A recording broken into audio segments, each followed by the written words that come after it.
하나님 아버지 감사합니다. 하나님께서 우리를 붙들어 주셔서 하나님의 은혜 가운데 거하게 하시고 주님 바라보게 하시고 주님 주시는 사명 굳게 붙들게 하시니 감사드립니다. 목장마다 넘치는 은혜가 있게 하시고 우리 목자님들마다 하나님께서 함께 하셔서 더 크신 하나님의 은혜로 풍성한 은혜로 더 채워 주시옵소서. 모든 것을 주께 택하며 예수님의 이름으로 기도합니다. 아멘. 예, 여러분 잘 지내셨어요? 예, 반갑습니다. 예, 제가 지난주에는 울진에 다녀오느라고 목자 훈련에 이모회에 참석 못했고요. 우리 지난주에 3주간 특세 했을 때 성도님들이 헌금하신 금액 그대로 다 전달해 드렸습니다. 2,130 몇만 원이 이제 특세 기간에 헌금이 왔는데 헌금을 내셨는데 7개 교회에 300만 원씩 그리고 울진의 기독교연합회에 또 200만 원 이렇게 후원을 했습니다. 그러면 이제 우리가 헌금했던 것보다 약간 좀 더 초과해서 했는데 정말 그분들이 사실 우리는 뭐 이렇게 300만 원이면 뭐 이렇게 변화가 있을까 싶은 생각이 있을 수 있어요. 근데 농어촌 선교를 저도 많이는 아니지만 해본 결과 한 교회가 완전히 막 다 갱신할 수 있을 정도로 몇 천만 원 후원하는 것도 의미가 있지만 사실 그 부분은 조금 조심스럽습니다. 그러니까 처음에는 제가 이제 그래야 된다고 생각했는데 그렇게 한번 몇 번 해봤어요 예전에. 근데 조심스럽더라고요. 그래서 차라리 교회에서 일어날 수 있도록 약간 좀 이렇게 격려하고 응원하는 것이 지금 시기에는 더 낫겠다. 특히나 우리가 지금 찾은 교회는 예배당이 완전 전소가 돼가지고 막 그런 교회가 아니고 교회는 전소가 되지 않았는데 인근이 전소가 된 교회. 그런 데 했어요. 왜냐면 옛날에 이제 그 전소가 된 교회들이 많았던 곳은 우리가 2018년도인가요? 2019년도인가 그때 우리가 고성에 산불 난 적이 있었잖아요. 거기는 예배당 전소된 데가 상당히 많았어요. 근데 이번에는 산불이 난 지역이 굉장히 광범위한데 반해서 예배당이 전소된 데가 2군데 있었어요. 완전 전소된 데가. 근데 거기는 매스컴에 집중 보도가 되다 보니까 뭐 우리 교단에서도 막 매독 지원을 하고 막 여기저기 지원을 하고 나라에서도 보상을 하고 막 그래요. 그래서 거기는 오히려 넘치는 계기가 됐고, 그래서 제가 이제 그걸 봤을 때 그것보다는 좀 이렇게 성도들이 어려운 교회에 좀 도움을 많이 줄 수 있을 만한 데를 찾아야겠다 싶었어요. 보통 시골 교회니까 한 교회 해봐야 출석 많은 곳이 뭐 2, 30분 이렇게 되거든요. 그러니까 한 교회 출석하신 분이 2, 30분, 뭐 열 몇 분 막 그래요. 그러다 보니까 거기에 우리가 한 교회당 300만 원씩 지원을 하더라도 이미 뭐 구호물품 같은 거는 뭐 정부에서도 나오고 막 했기 때문에, 근데 여기서는 이제 그 교회 어려운 분들 이렇게 식사 대접도 하고 그분들이 또 때로는 필요에 따라서 얼마 또 채워주기도 하고 이런 데 도움이 될 수 있도록 하는 게 좋겠다. 게다가 산이 불이 나다 보니까 성도님들이 교회를 많이 이탈을 한다고 합니다. 왜냐하면 이분들의 생계가 거의 소나무에서 나오는 걸 가지고 생계를 이어갔다는 거예요. 그래서 이제 자녀들 대학도 보내고 막 그랬는데 소나무가 불타버리니까 이거 바로 심어가지고 뭐 어떻게 할 수 있는 게 아니잖아요. 몇십 년 걸리잖아요. 그러니까 이분들이 어떻게 살 수가 없으니까 다 그냥 아들, 딸 있는 곳으로 이제 떠났다라는 거예요. 돼지로. 그러니까 집이 불타면 보상이 나오는데 산이 불탄 건 보상이 안 나오다 보니까, 그래서 교회마다 힘들어하는데 그 힘들어하는 것을 좀 이렇게 일시적으로 도와드릴 수 있는 그렇게 좀 했습니다. 도움을 드렸고요. 그러니까 기독교연합회를 제가 섬겼던 이유는 트라우마에 시달려서 이분들이 산만 보면 막 가슴에 철컥 내려앉고 뭐 그런 경우 있잖아요. 그게 보통 7개월이나 8개월 뒤에 일어난대요. 그래서 그거를 울진 기독교 연합회에서 그런 일들을 감당하겠다 해서 그런 쪽에 사용할 수 있도록 후원을 했습니다. 그래서 우리 생각에는 그거 얼마 안 되는데라고 했었지만 그 교회에서는 정말 큰 금액 헌금 받았기 때문에 오래 후게 좋겠다 생각해서 이렇게 도왔고요. 또 하나가 뭐냐면 우리가 보통 이제 코로나 끝나고 이제 모이기에 이제 힘쓰는 시기잖아요. 근데 우리의 영적으로 회복하는 시기에 반드시 영적으로 방해하는 시기가 또 있기도 합니다.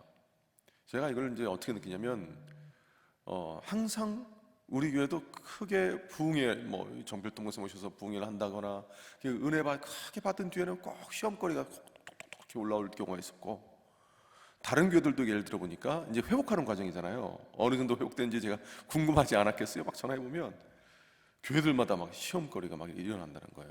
뭐 평소에 잠잠했던 분이 갑자기 막 일어난다거나 뭐 한다 그래가지고, 이거 우리가 기도하라고 주신 사인이다. 기도하라고. 기도하지 않고 그냥 우멍하게 있다가는 그냥 그대로 발목 잡힐 수 있다. 그러니까 마귀가 얼마나 이 한국 교회를 눌러놓으려고 얼마나 힘을 쏟겠습니까? 근데 이 영적인 이 부분에 대해서 분명히 끌어들려고 하지 않겠어요? 그러지 않겠어요?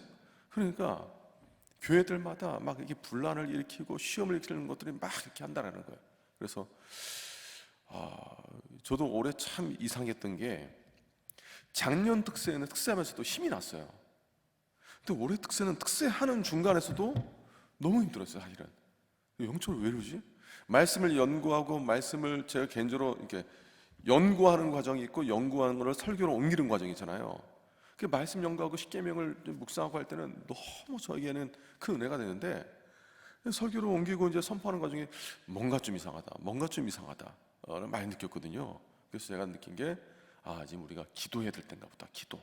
그래서 제가 이제 지난주에 성령께서 주관하시는 교회에 대한 말씀을 전했고, 기도에 대한 메시지를 그래서 전한 거예요, 사실은. 그래서 기도해야 될 때 기도하지 않으면, 여러분 우리 개인에도요, 영적 공격에 시달리다가 이게 영적 공격인지도 깨닫지도 못하고 마귀에게 넘어갈 수도 있고, 깨닫지도 못하고 관계 간에 갈등이 일어날 수도 있고, 그럴 수 있어요. 제가 깊게 얘기할 수 없지만, 그리고 제자 훈련하는 분들 얘기를 들어보면 그래요. 막 이렇게 영적 공격이 있더라고요, 제자 훈련하면. 그러니까 이게 가만히 있는데 마귀가 왜 이렇게 하겠습니까? 그러니까 영적으로 이제 성장하려고 하니까 그런 일들이 있는 거잖아요. 그러니까 참 감사한 거는 제자 훈련생들은 이게 영적 공격이라는 걸 즉각적으로 깨닫고 제자 훈련생들은 기도하기 시작하더라고요. 그래서 역시 제자 훈련하는 보람이 있다 하는 생각 드는데, 목자님들도 마찬가지입니다. 목자님들 삶 속에서 분명히 영적 공격이 있을 수 있어요. 저는 그게 그럴 수 있겠다라는 거를 충분히 감지가 돼요. 그래서 기도 많이 하십시오. 그럴수록 성령 충만하십시오. 그럴수록 작은 거에 흔들리지 마시고 말씀으로 이겨내십시오. 초대교회 성도들은 그렇게 이겨냈어요. 안디옥 교회 성도들 그렇게 이겨냈어요. 요새 보면 영적 공격이 있다, 뭔가 좀 마음이 불편하다, 뭐 그런 게 느끼신 분 계시다면 이거 영적 공격이다, 기도하라는 사인이다, 하나님께서 이렇게 생각하시고 또 내 마음의 기쁨을 잃어버렸다, 이것도 기도하시고 또 그러셨으면 좋겠어요. 그래서 제가 바라는 거는 한 분도 이 마귀의 공격에 넘어지거나 당하지 않고 오히려 승리해서 우리가 이제 간증이 넘치는 그런 기간이 되기를 기도합니다. 또 하나가 뭐냐면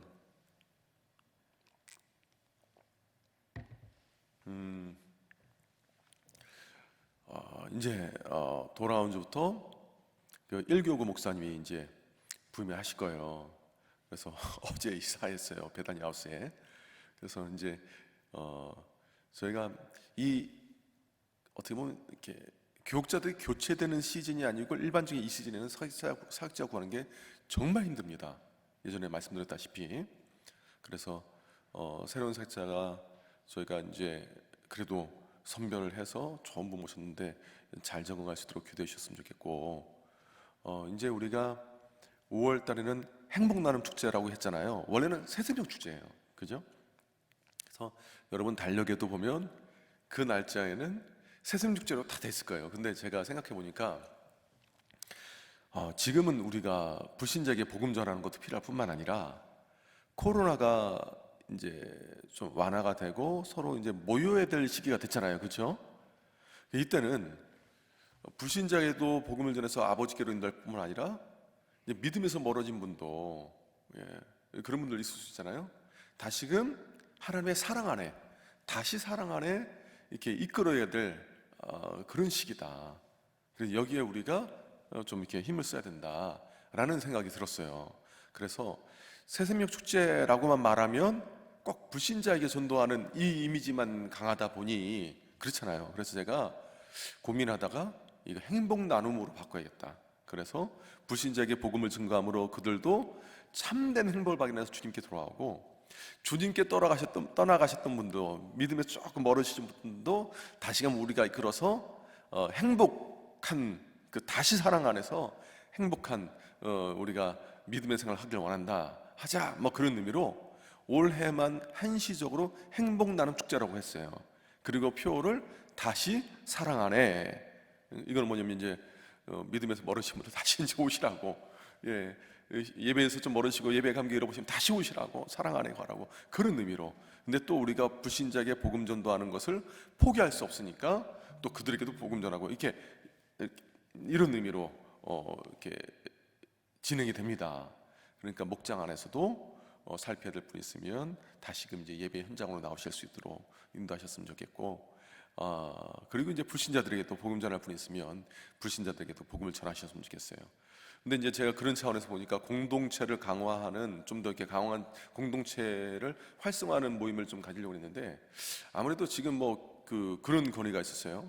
우리 교회 이름으로 한강에 나가서 막 여기 집사님, 여기 권사님 이렇게 하면은 지금은 조심스럽다, 그런 건의가 있어가지고, 그러면 이거는 좀 하반기로 미뤄야겠다 싶어가지고 그 한강 걷기에 대한 행복한 한 걸음은 하반기로 좀 연기하려고 합니다. 그래서 우리가 이제 공동체를 좀 더 활성화하는 거에 대해서는 좀 다른 방법을 좀 생각을 해야 될 것 같고, 그래서 개별적으로 목장별로 나가는 거는 뭐 누가 뭐라 하겠어요. 근데 막 교회에서 막 이렇게 하는 거는 좀 조심스럽다는 얘기가 있어서 고민하다가 그대로 강행을 할까 하다가, 그래, 오히려 이웃에게 좀 이렇게 교회에 대한 이미지가 또 그럴 수도 있겠다, 또 성도님들도 마음이 좀 그럴 수도 있겠다 싶어가지고 이건 연기하기도 했습니다. 그래서 다음에 진행할 때는 우리가 이제 그 뭡니까, 원래는 뭐 이렇게 주일학교 학생들도 그때 어린이날쯤 해서 했으니까 뭐 갈 데도 없고 하니까 보물찾기도 하고 막 가정별로 막 그렇게 하려고 그랬었는데, 그거는 이제 우리가 하반기로 연기를 해서 이렇게 하도록 하겠습니다. 또 하나가 이제, 이거는 제가 연초나 뭐 그때쯤에 말씀드릴 건데, 보통 이제 저도 이제 교구가 바뀌면 이전에도 제가 이제 교구 목사했을 때 그랬어요. 저희 교구 뭐 집사님, 권사님들이 막 목사님 하면서 막 이렇게 사랑 많이 받다가 교구가 바뀌잖아요. 그럼 이분들이 저한테 언제 그랬다는 듯이 딱 손을 거요. 손을 쫙 거요. 그리고 새로운 목사님한테 목사님 하고 막 가요. 전도사님 이런 거. 그런데 그게 진짜 맞는 거예요. 왜냐면 기존의 사역자는 어쨌든 2년간이든 3년간이든 그 교구에 있으면서 기도도 더 함께 기도하니까 이물없죠. 편하죠. 아무래도 새로운 분은 낯설지 않습니까? 그러니까 성도님들 입장에서 그럴 수 있어요. 근데 새로운 사역자 입장에서는 그 환경에서 교구를 다시금 딱 해서 영적으로 돌보면 이게 쉽지 않아요. 결코 쉽지 않아요. 그래서 교회 전체적으로나 장기적으로 보면 절대 그는 건강하지 않습니다. 그래서 이전에 제가 사역했던 부산에서 있던 교회든 뭐 수영로 교회든 어린 교회든 있을 동안은 그 교구 목사님에게 전도사님에게 최선을 다해요.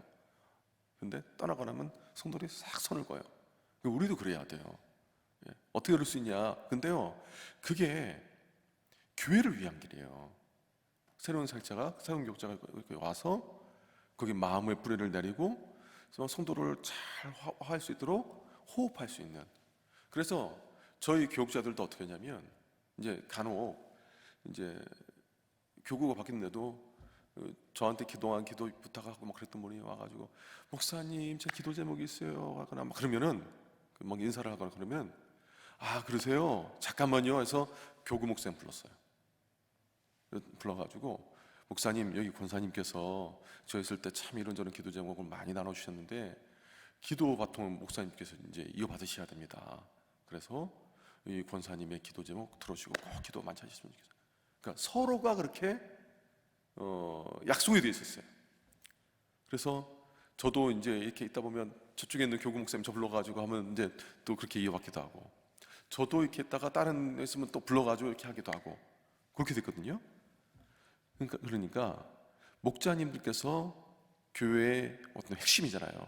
그런 부분을 아시고 그 문화를 만들어 주셔야 돼요. 그러지 않으면 사실 어떤 교육자도 쉽지 않고 그 교구가 전체적으로 보면 절대 손해 보는 겁니다.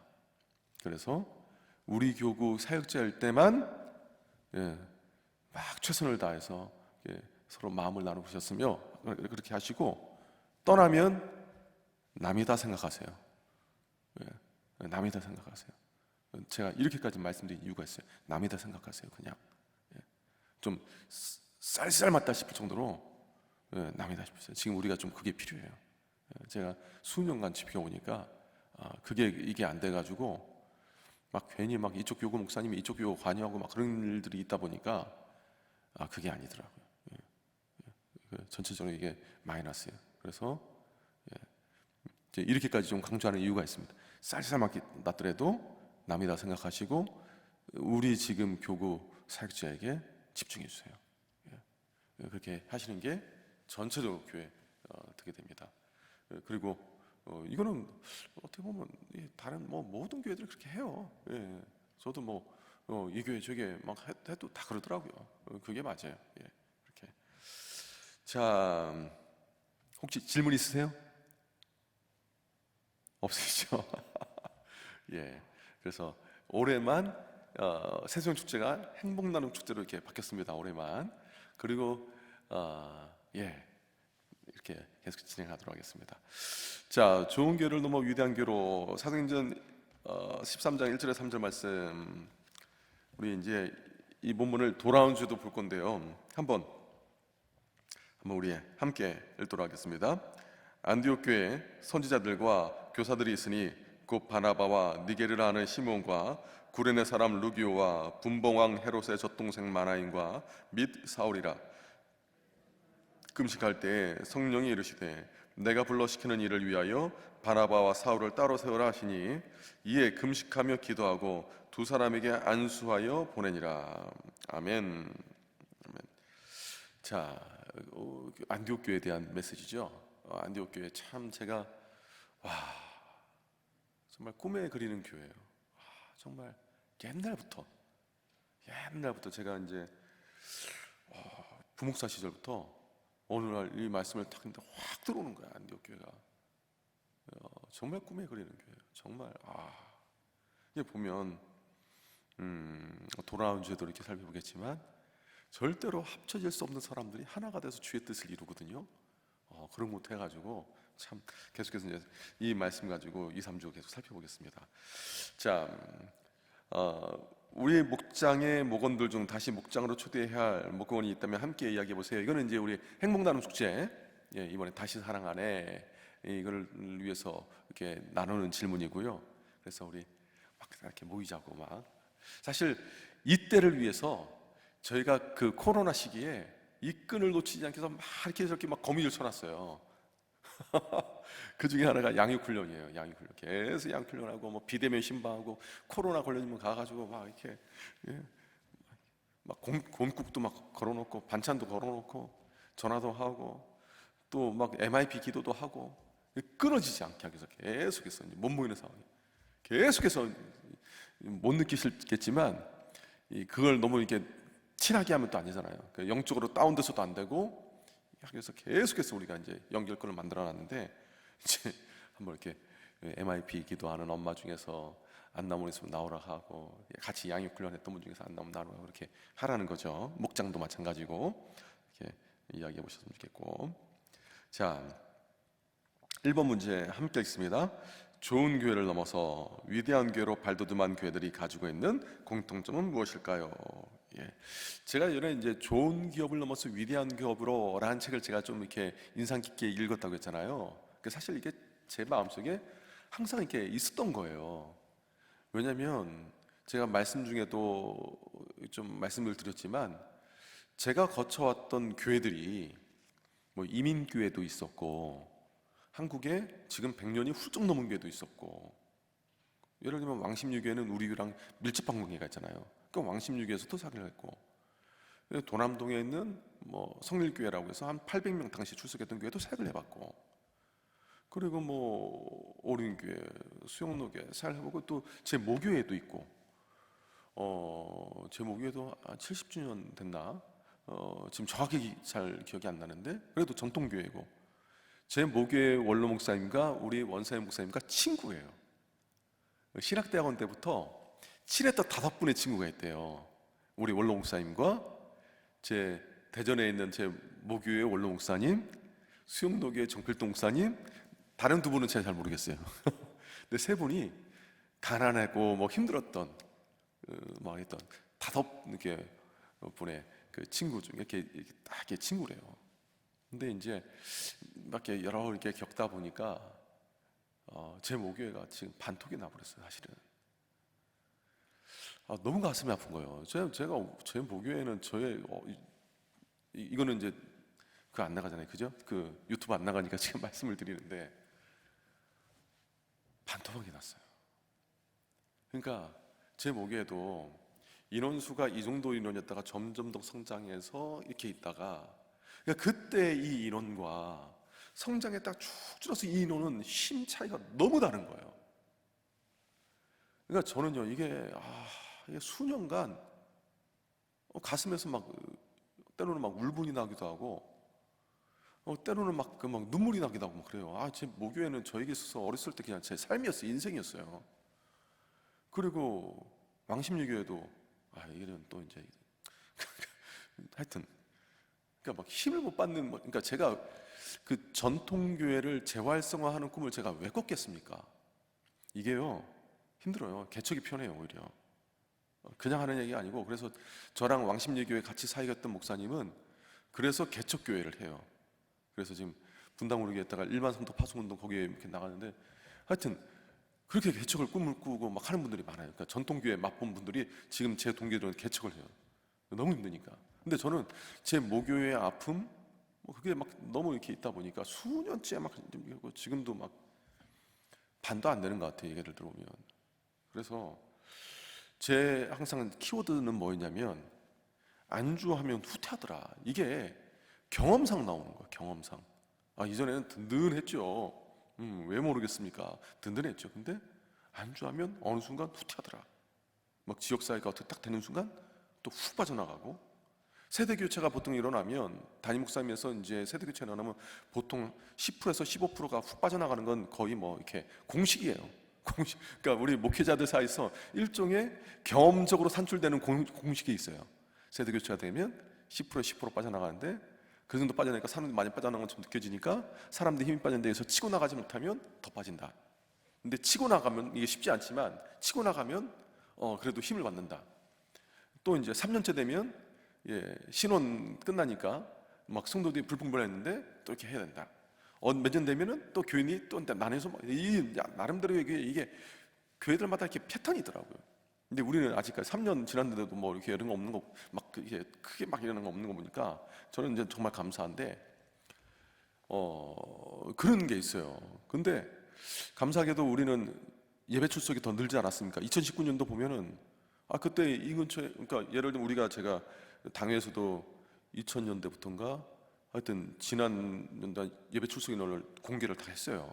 그 우리 사무실에 있는 한동수 집사님께 자료 이렇게 받아가지고 다 공개를 했는데 예전에는 여기 아파트가 막 새로 들어올 때는 그때는 이제 인구 유입도 있고 또 주변에 있는 교회가 분열이 나서 우리 교회 또 이렇게 많이 등록하기도 하고 그럴 때는 인원이 쫙 늘었어요.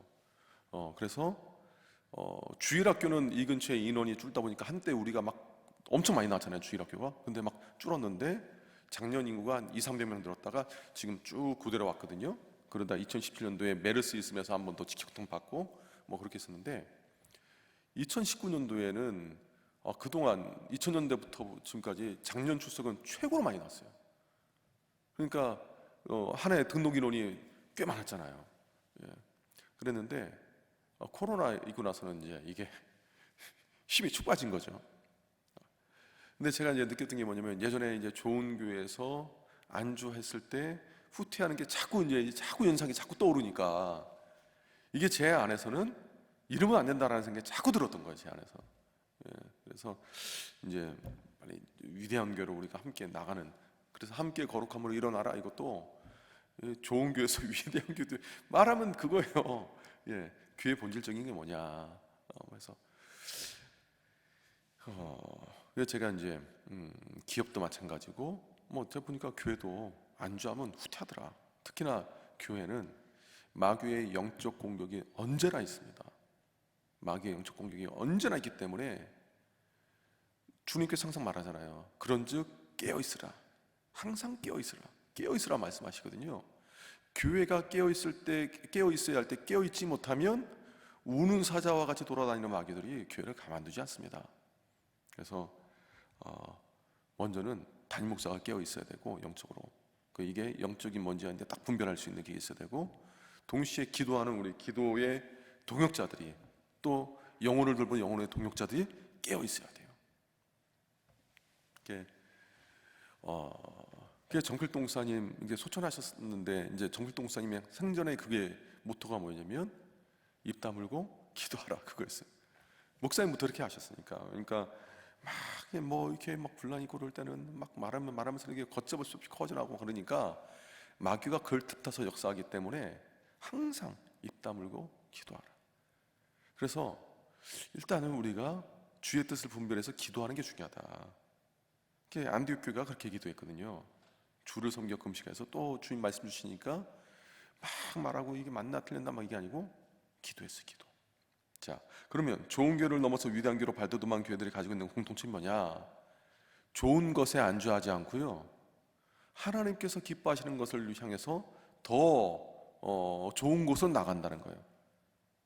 그래서 제가 이제 위대한 것, 요즘에는 위대한이라고 말하면 좀 교회 안에서 좀 반발심이 있는 것처럼 느껴져요. 심리적 반발심이. 근데 그런 류의 그게 아니라, 하나님께서 더 기뻐하시는 더 좋은 거, 하나님께서 기뻐하시는 더 위대한 거, 그걸로 나가자는 거죠. 그러니까 베드로가 그러잖아요. 변화산에서 막 예수님 막 변하셔가지고 엘리야하고 모세가 있을 때, 주님 여기 가주사오니 내가 여기에 초막셋을 짓고 하겠습니다. 근데 주님께서 야, 내려가자 막 이렇게 하시잖아요. 밑에는 막 영적 싸움이 이미 막 벌어져 있고, 막 귀신들 못 쫓아내고 있고 막. 근데 주님께서 그것도 보여주시고, 그 하나님 나라의 영광을 베드로에게 나중에 보여주시잖아요. 부활의 예수 만나게 하심으로. 근데 우리 잘못하면 주님 여기 가주사오니 초막셋을 이럴 수 있다고요. 그러면 안 된다. 그래서 좋은 교회를 넘어서 여기에 만족하지 말고 더 좋은 꿈을 향해서, 하나님께서 원하시는 더 큰 꿈을 향해서 나가야 된다. 그겁니다.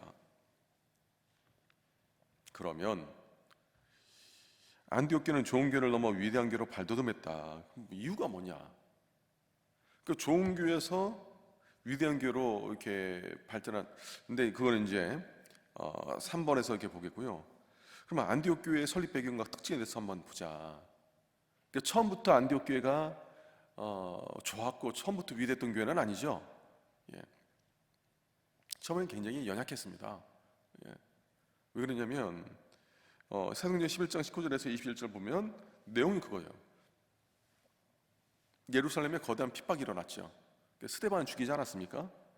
그리고 나서 이 죽였던 불통이 여기서 끝나는 게 아니고, 어떻게 보면 유대인들의 옛날 모습이 지금의 이제 이슬람 사람들과 비슷한 것 같아요. 그죠? 그래서 막 확 하면 일어나서 이쪽에 가가지고 사람들 막 핍박하고 막 그런 모습이 지금의 이슬람 사람들의 모습과 참 비슷한데, 그렇게 막 핍박을 막 거세게 했던 거예요. 뭐 법이 있고 뭐가 없는 거죠, 이때는. 그러니까 그 핍박을 피해서 수많은 사람들이 피신을 했습니다. 근데 이것도요, 그렇게 볼 수 있어요. 제가 이렇게까지 설교는 안 했지만, 분명히 예수님께서 부활 승천하실 때 뭐라고 말씀하셨습니까? 너희는 가서 모든 민족으로 제자를 삼아, 그러니까 마태복음 보면 아버지와 아들과 성령의 이름으로 세례를 주고, 그러니까 너 가라고 했거든요. 그리고 사도행전 1장 8장 보면 1장 8절 말씀 보면 오직 성령이 너희에게 임하시면 너희가 권능을 받고 예루살렘과 온 유대와 사마리아와 땅 끝까지 이르러 내 증인이 되리라. 가라고 하셨어요. 공통점 메시지는 가야 돼요. 흩어지면서 가야 돼요. 근데 예루살렘에 있는 성도들은 여기서 막 너무 은혜가 되니까 흩어질 생각 안 하고 모여 있었던 거예요. 가야 되는데 뭉쳐 있었던 거예요. 그러니까 하나님께서 핍박을 통해서라도 흩어지게 하셨어요. 그들은 곳곳에 가면서 전파하면서 교회를 세워야 되는데 안주하면서 자기네들끼리 모여 있고 자기네들끼리 뭐 하다가 뭐 이랬니 저랬니 뭐 이렇게 막 이렇게 있었어요. 나중에 보면 또 이제 나중에 한번 볼게요. 그러니까 핍박을 통해서 흩어지게 하신 거예요. 그러면서 흩어지는 사람들이 가는 곳마다 복음을 증거했고 그 복음이 증거되는 곳마다 교회가 일어났어요. 그 중에 하나가 바로 안디옥교예요. 시리아에, 그러니까 지금 이제 수리아라고 하죠. 성경에는 수리아의 안디옥이라는 지역에 이르러서 사람들이 복음을 전했는데 이전에는 유대인들에게만 복음 전하다가 이제 이방인들에게도 복음 전하기 시작합니다. 이거는 당시에 완전히 획기적인 전환이 일어난 거예요. 우리가 보면 당연한 건데. 그래서 그렇게 세워진 교회가 안디옥교예요. 그러니까 처음에는 여기가 되게 어떻게 보면은 핍박받은 사람, 박해받은 사람들이 도망쳐 나와서 복음을 증거하다 보니까 뭘 공간이나 제대로 있었겠습니까? 뭐가 있었겠습니까? 그러니까 굉장히 좀 연약했던 교회죠. 자, 그러면 그럼에도 불구하고 안디옥 교회가 어떻게 이렇게 더 좋은 교회로, 더 위대한 교회로 나갈 수 있느냐? 이유가 뭘까요? 사람이 주도하는 교회가 아니고요, 성령께서 주도하는 교회. 성령께서. 저도 제가 바라는 게 뭐냐면, 저는 결코 우리 잠실세네 교회, 제가 주도하는 교회 아니요. 그러면 큰일 납니다. 물론 목회 철학을 가지고, 목회적 소신을 가지고 주의 뜻을 구하며 주의 뜻을 분별하며 그 영적 지도자의 역할을 감당해야죠. 하지만 그렇다고 해서 뭐 장악력을 가진다, 이걸 가지고 좌지우지하려고 한다, 사람이 주도하려고 한다, 그거는 큰일 날 소리예요. 그거는 주의 영역을 사람이 침범하는 거기 때문에 주의 영역을 가리는 거잖아요. 그렇죠? 그래서 성령께서 역사하는 교회가 돼야 된다. 그래서 안디옥 교회도 바울과 바나바가 성도들을 가르치고 막 양육해서 제자 훈련시켜서 막 했던 교회지만, 바울과 바나바가 주름 잡고 바울과 바나바가 주도하는 교회가 아니었어요. 오직 성령께서. 한번 보면 제가 정말 도전이 되고 참 이렇게 부러운 게 뭐냐면요, 한번 볼까요? 사도행전 11장 21절 말씀 보면 이런 말씀이 있어요. 우리 함께 말씀 들어가겠습니다. 주의 손이 그들과 함께 하심에 수많은 사람들이 믿고 주께 돌아오더라. 아멘. 누구의 손이 그들과 함께 하십니까? 주의 손이. 보이지 않는 하나님의 손이 안디옥 교회를 덮으셨어요. 안디옥 교회를 인도하셔요. 안디옥 교회를 이끌고 계세요. 그럼 누가 지금 이 교회를 주관하시고 누가 이 교회의 주인이 되어 역사하신다는 겁니까? 하나님이에요. 주의 손이에요. 주의 손. 그러니까 이거를 우리가 항상 기억해야 돼요. 항상. 그래서 이외에도 보면은 볼까요? 성도를 보면 성령이 충만하더라, 성령과 믿음이 충만하더라. 예를 들면 그런 메시지가 자꾸 나옵니다. 예를 들면 24절 보면 바나바는 착한 사람이요 성령과 믿음이 충만한 사람이라. 또 이렇게 보면 계속해서 또 28절 보면 아가보라는 사람이 일어나 성령으로 말하되, 성령께서 역사하시면 그냥 그대로 메시지 전하고 그런 일들이 계속해서 일어나고 있어요. 성령 충만하다, 성령의 믿음이 충만하다, 그런 일들이 계속 일어나거든요. 이외에도 말씀 보면, 그래서 하나님 말씀이 흥왕하더라 그런 게 자꾸 나오는데, 성령께서 역사하시는 교회, 안디옥 교회. 자, 그러면 우리 교회도 좋은 교회에서 위대한 교회로 가려면 첫 번째 전제가 무엇입니까? 누가 주도하시는 교회가 되어야 됩니까? 성령께서. 우리 목장도 좋은 목장에서 위대한 목장을 하려면 누가 주도하시는 목장이 되어야 됩니까? 성령께서요. 이게 있어야 돼요. 안 그러면 인간적인 냄새만 나요. 자, 그러면 성령께서 역사하시는 교회 특징이 뭐냐? 13장 1절 말씀 보면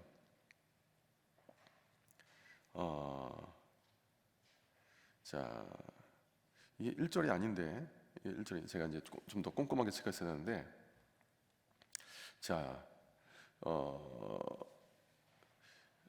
한번 볼게요. 2절, 3절 우리 함께 읽도록 하겠습니다. 주를 섬겨 금식할 때 성령이 이르시되 내가 불러 시키는 일을 위하여 바나바와 사울을 따로 세우라 하시니 이에 금식하며 기도하고 두 사람에게 안수하여 보내니라. 아멘. 성령께서 역사하는 교회의 첫 번째 특징이 뭐냐면 기도로 하나님의 뜻을 구한다라는 거예요. 기도로. 그렇죠? 기도로. 이게 보면 2절과 3절 보셔야 돼요. 1절 아니고 이게 오타가 난 것 같아요. 2절과 3절. 기도로. 그러니까 하나님께서 바울과 바나바 따로 세워라. 그러니까 이거 가지고 막 어떻게 하나님이 이룰 수 있냐는 바울과 바나바가 뭐 이게 아니고 기도로. 기도예요. 기도. 그래서 우리도 내 인간적인 욕심이 자꾸 올라오려고 할 때 기도로 하나님 뜻 구하는 거예요. 기도. 그러니까 이게 좀 애매해요. 근데 이거 내가 기도한 겁니다. 그렇다고 해서 다 이게 하나님 뜻이냐? 그건 아니거든요. 그러니까 내가 기도하고 내린 결정이에요. 이것도 조심스러워요, 사실. 왜냐면 기도해놓고 내 뜻대로 막 하는 경우가 있기 때문에, 기도가 핑계가 될 수 있기 때문에. 그런데 분명한 건 뭐냐면 주를 섬겨 금식했다, 이거예요.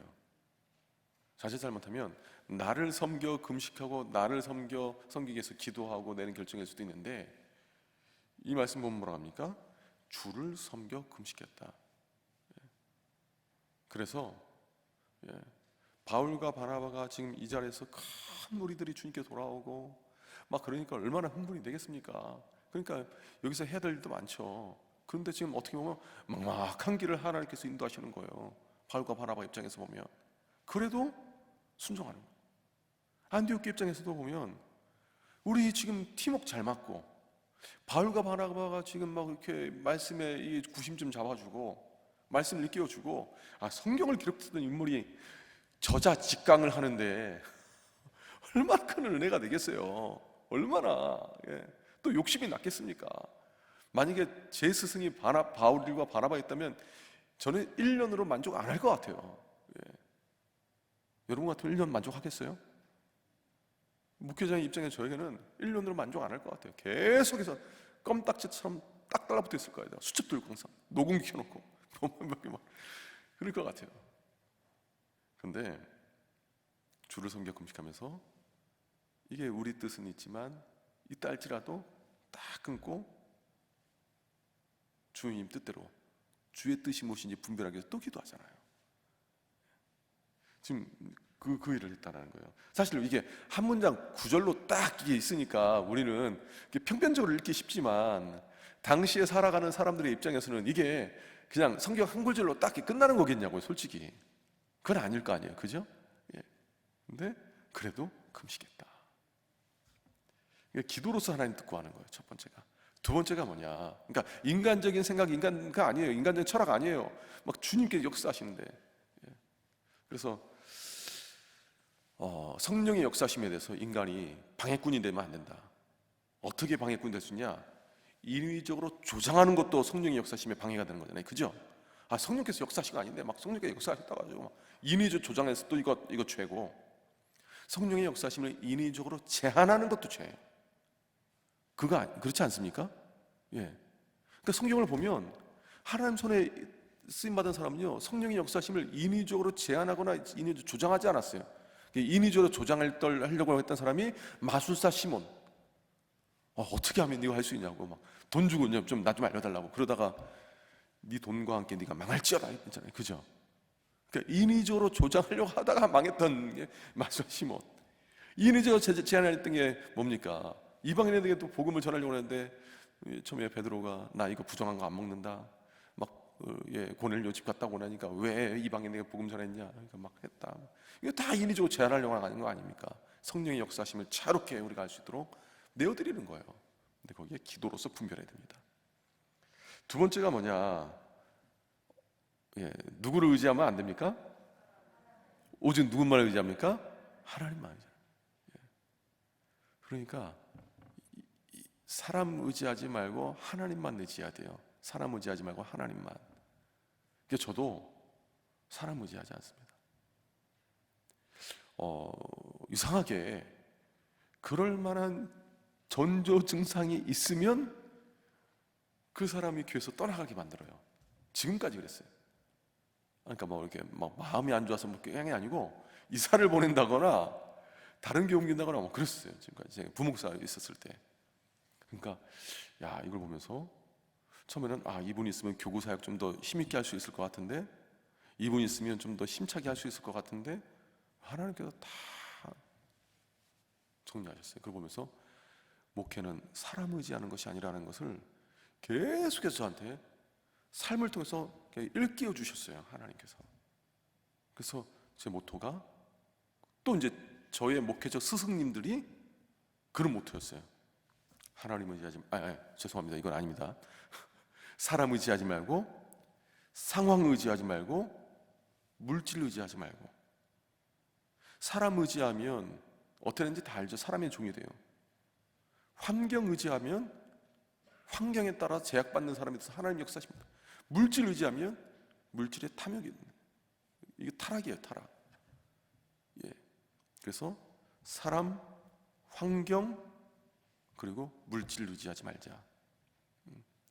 지금도 보면은 이들은요, 지금 바울과 바나바 있어야 돼요.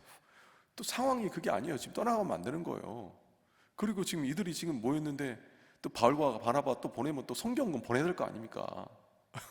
지금 따지면 지금 그럴 때가 아니라니까요. 지금 이제 신생교회 1년밖에 안 돼가지고 그럴 때가 아닌데 의지하지 않고 주의 뜻대로. 그러니까 하나님께서도 의지할 만한 사람을 싹 빼내신 거예요. 그래서 여러분, 우리 중에, 그러니까 제가 그러잖아요. 저를 별로 의지하는 사람도 없겠지만 의지하지 마시라고. 왜냐면 저도 제가 얼마나 연약한 존재인지 알아요. 어느 정도 연약한 존재인지까지는 모르지만 적어도 저는 제가 연약하다는 거 알아요. 그런데 또 하나가 뭐냐면 우리 서로가 연약하다는 거 알아요. 그죠? 저만 아나요? 다 알잖아요. 그러니까 우리는 서로 존중하고 사랑해야 할 사랑의 대상이지 의지하고 믿고 그건 아니에요. 우리가 오직 바라보고 의지해야 될 분은 누구입니까? 하나님이세요. 그거 돼야 돼요. 우리 교회도. 안 되면 하나님의 교회가 아니라 사람의 교회가 될 수 있어요. 어떤 누군가에 의해서 뭐 한다? 아니요, 사람의 교회가 될 수 있어요. 그래서 그럼 나중에는 저는 그런 생각이 있어요. 나중에는 기록으로 잠실세례교회 4대 담임 목사 이렇게 기록은 남겠지만 솔직히 사람들 마음속에 별로 기억되고 싶은 마음 없어요. 왜냐하면 그 자리는 제가 기억될 자리가 아니라 하나님께서 역사하셔야 될 자리거든요. 그렇잖아요?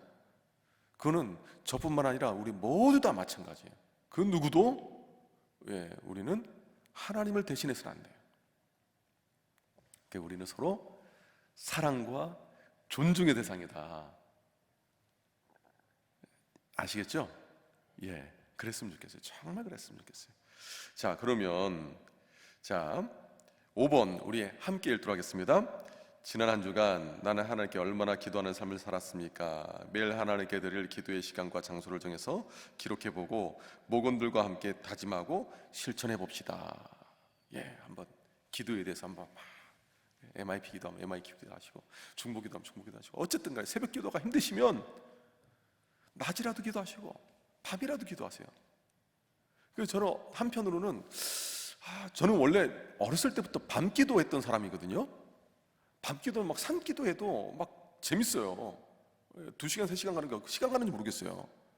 어렸을 때부터 밤에 항상 자기 전에 기도했기 때문에 이게 습관이 됐는데, 목사가 되니까, 목사님이 되니까 이제 새벽 기도해야 되잖아요. 처음에는 비몽사몽간에 이게 내가 앉았다 왔는지 뭐 했다 왔는지 막 잡생각만 들고 너무 막 처음에 힘들었어요.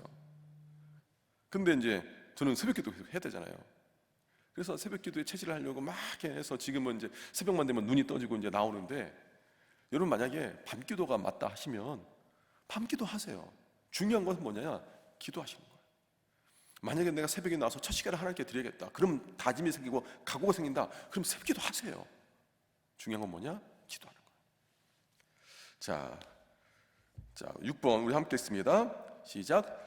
교회와 목장이 건강하고 위대하게 도약하기 위해서는 사람이 아니라 오직 하나님만을 의지해야 됩니다. 이를 위해 우리는 어떤 삶의 태도를 가져야 할지 함께 이야기해 보세요. 하나님 어떻게 하면 전심을 의지할 수 있는가, 신뢰할 수 있는가, 기도, 말씀 이런 거 이렇게 하는 거겠죠. 이걸 구체적으로 어떻게 하겠다, 목장 모임 하겠다 교회 세워진 리더십에게 어떻게 보면 이제 우리 목자님들에게도 이제 목원들에게 또 알려줘야 되는 거예요.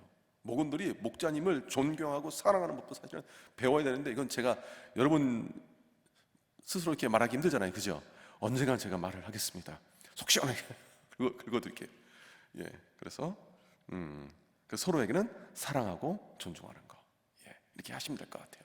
자, 그리고 이제 기도하고 마치시면 되는데, 혹시 질문 있으신 분 없으면 기도하고 마치도록 하겠습니다. 하나님 아버지 감사합니다. 우리 목자 모임 함께 진행하게 되었습니다. 주님 안에서 우리 사랑하는 존귀한 우리 목자님들, 주님 이끌어 주시고 인도해 주시고 성령의 은혜로 풍성케 하여 주시옵소서. 하늘 문이 열리게 하시고 목장마다 좋은 목장을 넘어서서 위대한 목장으로 나아가게 하시고, 양치는 보람과 기쁨이 있게 하여 주시옵소서. 지금 때로는 힘들고 지금은 때로는 어려울 수도 있습니다. 그러나 주님께서 울며 씨를 뿌리는 자는 반드시 기쁨으로 단을 거두리라 말씀하셨는데, 때로는 울음이 나와도 속상해도 주님 주실 상급 바라보고 이 일 묵묵히 잘 해나가 주님 주시는 상급 마음껏 누릴 수 있는 목자님들 될 수 있도록 은혜를 더하여 주시옵소서. 감사드리오며 예수님의 이름으로 기도합나이다. 아멘. 감사합니다.